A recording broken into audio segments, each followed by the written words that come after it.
സുഹൃത്തുക്കളെ നമസ്കാരം. പ്രകൃതി ജീവനം ഭക്ഷണ കാര്യങ്ങളിൽ ചില നിഷ്ഠകൾ പാലിക്കാൻ ആവശ്യപ്പെടാറുണ്ട്.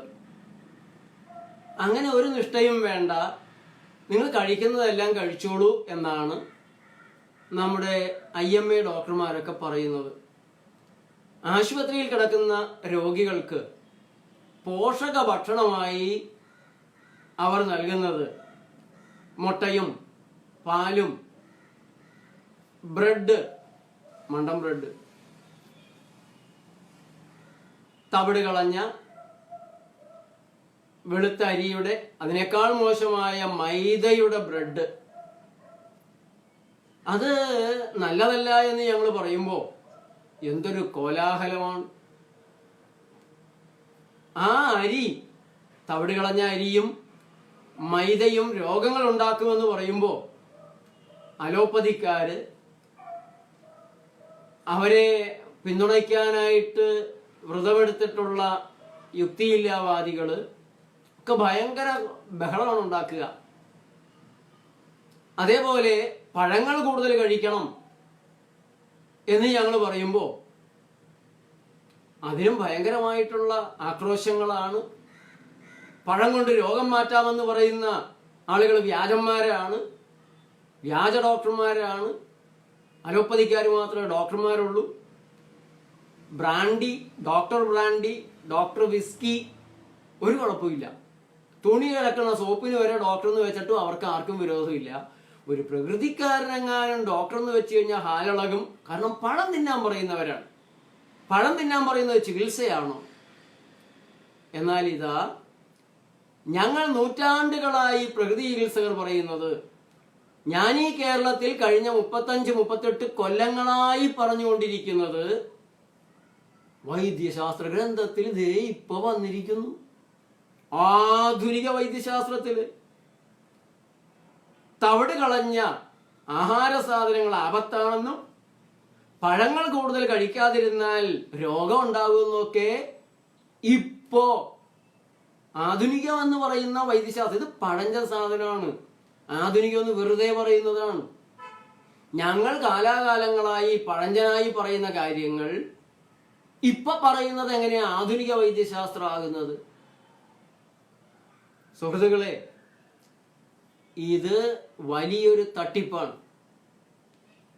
ജനങ്ങളെ രോഗികളാക്കാൻ വേണ്ടിയിട്ടുള്ള വിവരങ്ങളാണ് ഇവരിങ്ങനെ തന്നുകൊണ്ടിരിക്കുന്നത്.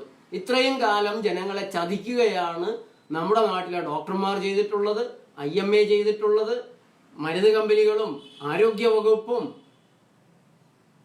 ലോകാരോഗ്യ സംഘടനയും എല്ലാം ചേർന്ന് പകുതി വിവരങ്ങളും പകുതി സത്യങ്ങളും പകുതി അസത്യവും ഒക്കെയായി മരുന്ന് കച്ചവടം നടത്താൻ വേണ്ടിയിട്ടുള്ള ഏർപ്പാടുകൾ മാത്രമാണ് ചെയ്തുകൊണ്ടിരിക്കുന്നത്. നിവൃത്തിയില്ലാതെയാകുമ്പോൾ, ലോകമൊട്ടായ ആളുകൾ സത്യം തിരിച്ചറിഞ്ഞു വരുമ്പോൾ, ഞങ്ങളെപ്പോലെ വിരലിലുണ്ടാവുന്ന ചില ആളുകൾ സത്യം ഇങ്ങനെ വിളിച്ചു പറഞ്ഞുകൊണ്ടിരിക്കുമ്പോൾ അത് ആളുകളിലേക്ക് എത്തുന്നു എന്ന് കാണുമ്പോൾ അവർ ചില്ലറ സത്യമൊക്കെ പറയും. ഇപ്പൊ നമ്മുടെ നാട്ടിലെ ഡോക്ടർമാര് ചില സത്യങ്ങളൊക്കെ പറയാൻ തുടങ്ങിയിട്ടുണ്ട്. എന്നാലും മുഴുവൻ പറയുകയല്ല. ഇവിടെ ആധുനിക വൈദ്യശാസ്ത്രത്തെ ഒന്ന് പരിചയപ്പെടുത്തുക മാത്രമാണ്. ആധുനിക വൈദ്യശാസ്ത്രം പ്രകൃതി ചികിത്സയാണ്, പ്രകൃതി ജീവനമാണ്. അത് ശരിയെന്ന് അടിവരയിട്ട് തെളിയിക്കുകയാണ് അബദ്ധങ്ങൾ നിറഞ്ഞ, കള്ളങ്ങൾ ധാരാളമുള്ള മെഡിക്കൽ ടെക്സ്റ്റിലൂടെ. മെഡിക്കൽ ടെക്സ്റ്റിലെ ഡോക്ടർമാർ മെഡിക്കൽ കോളേജുകളിൽ പഠിക്കുന്ന വൈദ്യശാസ്ത്ര ഗ്രന്ഥങ്ങളിലെ കള്ളങ്ങൾ എന്തൊക്കെയാണ്, പച്ച നുണകൾ എന്തൊക്കെയാണ്, കച്ചവട തന്ത്രങ്ങൾ എന്തൊക്കെയാണ്, ജനങ്ങളെ വഴിതെറ്റിക്കുന്ന, രോഗികളാക്കുന്ന നുണകൾ എന്തൊക്കെയാണ് എന്ന് ഞാൻ അടുത്ത ദിവസങ്ങളിൽ വിശദീകരിക്കാം. ഇപ്പോൾ കേരളത്തിലെ ചിന്തിക്കുന്ന ജനങ്ങൾ, പ്രത്യേകിച്ച് ചെറുപ്പക്കാർ, അവരുടെ ആരോഗ്യ രക്ഷയ്ക്ക്, ജീവരക്ഷയ്ക്ക്, കുടുംബത്തിന്റെ രക്ഷയ്ക്ക്, ഭാവി തലമുറയുടെ രക്ഷയ്ക്ക് വേണ്ടി അടിയന്തരമായി തിരിച്ചറിയേണ്ട കാര്യങ്ങൾ മാത്രം, ഒറ്റ കാര്യം മാത്രം പറഞ്ഞുകൊണ്ട് ഇന്നത്തെ ഈ ലൈവ് അവസാനിപ്പിക്കാം. ഇത് Davidson's principles and practice of medicine 23ാമത്തെ എഡിഷൻ ഇറങ്ങിയിരിക്കുന്നു. ഇതേവരെയുള്ള ഒരു എഡിഷനിലും ഉണ്ടാവാത്ത ഒരു കാര്യം ഇതിലുണ്ട്. GBD, global burden of disease. അത് ലോക ബാങ്ക് ബിൽ ഗേറ്റ്സിന്റെ ധനസഹായത്തോടെ നടത്തിയിട്ടുള്ള ഒരു പരിപാടിയാണ്. ആ റിസർച്ചിൽ തട്ടിപ്പുണ്ട്, അതിനെക്കുറിച്ച് ഞാൻ അടുത്ത ദിവസം പറയാം. പക്ഷേ അതിൽ ഉൾപ്പെടുത്താതെ നിർവാഹമില്ലാത്ത രീതിയിൽ വന്ന രണ്ട് മൂന്ന് കാര്യങ്ങൾ നിങ്ങളുടെ ശ്രദ്ധയിൽ വയ്ക്കുകയാണ്. ലോകത്ത് മനുഷ്യർക്ക് രോഗദുരിതങ്ങൾ ഉണ്ടാക്കുന്ന 15 പ്രധാനപ്പെട്ട കാരണങ്ങളെയാണ് മെഡിക്കൽ ടെക്സ്റ്റ് ഇപ്പോൾ എടുത്തു പറഞ്ഞിട്ടുള്ളത്. അതിൽ ഒന്ന് പുകവലി, സെക്കൻഡ് ഹാൻഡ് പുകവലി. അത് രണ്ടാമത്തേതാണ്. ആദ്യത്തേത് ബ്ലഡ് പ്രഷറാണ്. അവിടെ നിങ്ങൾ ശ്രദ്ധിക്കണം, ചിന്തിക്കണം. അത് ഞാൻ അടുത്ത ദിവസം വിശദീകരിക്കാം. രണ്ടാമത്തേത് smoking and second hand smoking. മൂന്നാമത്തേത് പ്രമേഹമാണ്, low fasting blood sugar, high fasting blood sugar. ഉപവാസ സമയത്ത് രാവിലെയുള്ള ഷുഗറിന്റെ നില വളരെ കൂടിയിരിക്കുന്നത്. അങ്ങനെ ചിലതെല്ലാം പറഞ്ഞു പോയിട്ട് 9ാമത്തെ കാരണം, ലോകത്ത് മനുഷ്യർക്ക് രോഗദുരിതങ്ങൾ ഉണ്ടാക്കുന്നതിൽ 9ാമത്തെ കാരണം മദ്യമാണ്. അവിടെ ചോദ്യങ്ങൾ ധാരാളമുണ്ട്.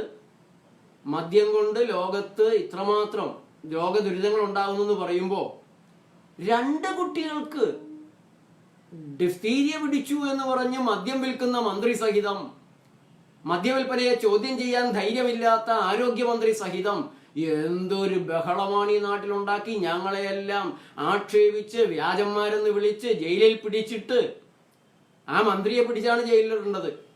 ഈ മദ്യവിൽപ്പന നടത്തുന്ന സകല മന്ത്രിമാരെയും പിടിച്ച് ജയിലിലിടണം. ആ മദ്യത്തിന് അടച്ച ബാറുകൾ മുഴുവൻ തുറന്നു കൊടുത്ത് രോഗമുണ്ടാക്കി മരുന്ന് കമ്പനികൾക്ക് ജനങ്ങളെ കൊള്ളയടിക്കാനുള്ള വഴി ഉണ്ടാക്കി കൊടുക്കുന്ന ഒരു ഭരണം കിരാത ഭരണമാണ്. ലോകത്ത് രോഗദുരിതങ്ങളുടെ കാരണങ്ങളിൽ 9ാമത്തേത് മദ്യം. ഇനി 11ാമത്തെ കാരണം, അല്ലെങ്കിൽ 10ലേക്ക് തന്നെ വരാം. അത് ഞങ്ങൾ പറഞ്ഞിട്ടുള്ള ഒരു കാര്യം തന്നെയാണ്. High sodium intake. ഉപ്പ് കഴിക്കല്ലേ, ഉപ്പ് പരമാവധി കുറയ്ക്ക്. പ്രകൃതി ഭക്ഷണത്തോട് പലർക്കും ഒരു വിയോജിപ്പ്. ഉപ്പ് വളരെ കുറവാണ്. ഇവിടെ ലോകത്ത് രോഗദുരിതങ്ങൾ ഉണ്ടാക്കുന്നതിൽ 10ാമത്തെ കാരണം ഉപ്പിന്റെ അമിത ഉപയോഗമാണ്, കൂടിയ ഉപയോഗമാണ്. പാക്കറ്റ് ഭക്ഷണ സാധനങ്ങളിൽ, ബേക്കറി സാധനങ്ങളിൽ, കോളയിലെല്ലാം മധുരത്തോടൊപ്പം ഉപ്പും കൂടെ ചേർത്ത് വളരെ വിരുദ്ധമായ ആഹാര സാധനങ്ങൾ ചേർത്തുണ്ടാക്കുന്ന രുചി മനുഷ്യരെ രോഗികളാക്കുന്നു. അത് തടയാൻ ഭരണകൂടത്തിന് യാതൊരു താല്പര്യവുമില്ല. ഇനി 11ാമത്തെ കാരണം ലോ ഓൾ ഗ്രെയിൻ ഇൻടേക്ക്. തവിടുള്ള ഭക്ഷണ സാധനങ്ങൾ വളരെ കുറച്ച് മാത്രം കഴിക്കുന്നത് ലോകത്തെ രോഗദുരിതങ്ങളുടെ 11ാമത്തെ കാരണമാണത്രേ. ഇത് എത്രയോ കൊല്ലങ്ങളായി ഞങ്ങൾ പറയുന്നതാണ്. അപ്പോഴെല്ലാം ഞങ്ങളെ പരിഹസിച്ച് ഞങ്ങൾ പറയുന്ന കാര്യങ്ങൾ അശാസ്ത്രീയമാണ്, ജനങ്ങളാരും അത് ശ്രദ്ധിക്കരുത്, പഴഞ്ചന്മാരാണ്, ശാസ്ത്രം അറിയാവുന്നവരല്ല, വ്യാജന്മാരാണ്. ആരാണ് യഥാർത്ഥ വ്യാജന്മാർ? ഇതുവരെ ശരിയായ വിവരങ്ങൾ, സത്യമായ വിവരങ്ങൾ മറച്ചുവെച്ച് ജനങ്ങളെ കബളിപ്പിച്ച IMA ഡോക്ടർമാരാണ് വ്യാജന്മാർ, ഡിഗ്രിയുള്ള വ്യാജന്മാർ. ഇനി 13ാമത്തെ കാരണം മെഡിക്കൽ ടെക്സ്റ്റ് പറയുന്നു പഴങ്ങൾ കുറച്ച് കഴിക്കുന്നതാണ്. ലോകത്തെ രോഗദുരിതങ്ങളുടെ പ്രധാനപ്പെട്ട കാരണങ്ങളിൽ 15 കാരണങ്ങളിൽ 13ാമത്തേത്. പിന്നെ ലോ ഗ്ലോമറുലാർ ഫിൽട്രേഷൻ റേറ്റ്. വൃക്ക അരിക്കുന്നത് വേണ്ടത്ര നന്നാകുന്നില്ല, അരിക്കാൻ പറ്റാത്ത സാധനങ്ങൾ വൃക്കയിൽ ചെല്ലുന്നു എന്ന് പറയുമ്പോൾ അവിടെയും ഞങ്ങൾ പറയുന്നിടത്താണ് രാസവളങ്ങളും കീടനാശിനികളും നിറഞ്ഞ ഭക്ഷണം, കൃത്രിമ ഭക്ഷണം, കില്ലർ FCയിലും മാക്ഡൊണാൾഡ്സിലും പിശാജി ഹട്ടിലും ഒക്കെ ഉണ്ടാക്കുന്ന ഷവർമയും ഹോട്ട് ഡോഗും ഇതുപോലുള്ള ആധുനിക ഭക്ഷണ സാധനങ്ങളൊക്കെ ചെന്ന് വൃക്കകൾക്ക് പ്രവർത്തിക്കാൻ സാധിക്കുന്നില്ല എന്ന് പറയുന്നതോടൊപ്പം തന്നെ ഇംഗ്ലീഷ് മരുന്നുകൾ, ഏറ്റവും കൂടുതൽ വൃക്കയും കരളുമെല്ലാം തകർക്കുന്നത് ഇംഗ്ലീഷ് മരുന്നുകളാണ്. ഇംഗ്ലീഷ് മരുന്ന് കഴിക്കാത്ത ആർക്കെങ്കിലും കരളിനും വൃക്കയ്ക്കും കേടുവന്നതായി നിങ്ങൾ കണ്ടിട്ടുണ്ടോ? ഞങ്ങൾ പറയുന്നിടത്താണ് സത്യം, ഞങ്ങൾ പറയുന്നിടത്താണ് യാഥാർത്ഥ്യം. ജനങ്ങൾ അത് എത്രയും വേഗം തിരിച്ചറിയുന്നോ അത്രയും പെട്ടെന്ന് രോഗങ്ങളില്ലാത്തൊരു ജീവിതത്തിലേക്ക് മൊത്തം സമൂഹത്തിന് മുന്നോട്ട് പോകാൻ സാധിക്കും. പക്ഷെ അതിന് വ്യാവസായികമായ ഒരു പുരോഗമനം നൽകാൻ സാധിക്കില്ല. വ്യാവസായിക സമൂഹത്തിന് വേണ്ടത് രോഗികളാകുന്ന ജനങ്ങളെയാണ്. അതുകൊണ്ട് ഈ മെഡിക്കൽ ടെക്സ്റ്റിൽ പറയുന്ന ഗ്ലോബൽ റിസ്ക് ഫാക്ടേഴ്സ് ഇതൊന്നും നമ്മുടെ നാട്ടിലെ ഡോക്ടർമാരുടെ ചികിത്സയിൽ വരാൻ പോകുന്നില്ല. ഇത് എത്ര നേരത്തെ ഇതെല്ലാം ഒളിച്ചു വെച്ചിരിക്കുകയാണ്, വൈദ്യശാസ്ത്രത്തിന്റെ കടുകട്ടിയായ പദാവലികളാൽ ഒളിച്ചു വെച്ചിരിക്കുകയാണ്. ഇത് എത്ര നേരത്തെ ജനങ്ങൾ തിരിച്ചറിയുന്നോ അത്രയും നേരത്തെ നമ്മൾ രക്ഷപ്പെടും. അടുത്ത ദിവസങ്ങളിൽ ഈ മെഡിക്കൽ ടെക്സ്റ്റിലെ കള്ളത്തരങ്ങളെ കുറിച്ച്, തട്ടിപ്പുകളെ കുറിച്ച്, ഒളിച്ചു വെച്ചിട്ടുള്ള വളച്ചൊടിച്ചിട്ടുള്ള യാഥാർത്ഥ്യങ്ങളെ കുറിച്ച് ഞാൻ വിശദീകരിക്കാം. അടുത്ത ദിവസങ്ങളിൽ നമുക്ക് വീണ്ടും കാണാം. ഒന്ന് ശ്രദ്ധിച്ചോളൂ, ഈ ഭാഗം വളരെ പ്രധാനപ്പെട്ടതാണ്, ശ്രദ്ധിക്കുക.